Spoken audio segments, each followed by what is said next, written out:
po si Shirley Valenciano. Ako ay taga Nueva Vizcaya, particularly sa Bagabag. Ako pa isang retired nurse, pero na-amaze talaga ako sa mga products ng Win-Win Zone, lalo na dito sa WBG. Kami ay meron ding rice field, kaya nung narinig ko ang mga benefits at ang mga ginagawa ng WBG sa mga halaman, sa mga tanim, ako'y nagka-interes na gamitin ito.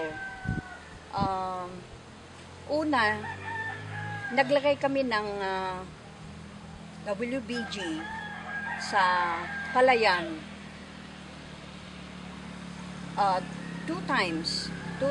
Una, sa 15 days after transplanting, naglalagay ng fertilizer. Pero ngayon, with the WBD, dinagdagan namin. And then, ang pangalawang paglalagay ay doon sa pagbubuntis ng palay. Ganon din, dinagdagan din ng WBG.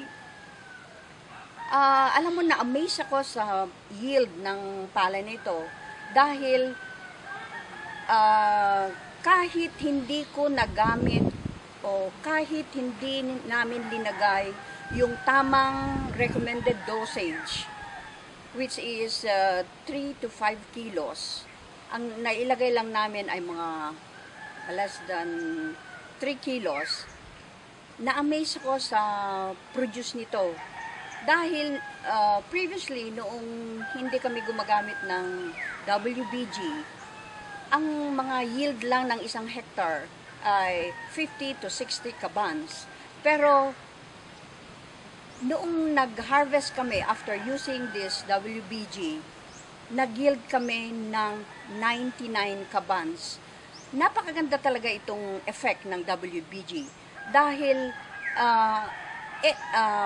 a week or even several days after applying yung WBG, kita mo na talaga na ang mga leaves nito ay very green at kitang-kita talaga sa produce niyan, sa yield niyan, yung kanyang uhay, napakahaba. Kaya, yung increase ng produce namin ay talagang napakaganda, gumanda talaga.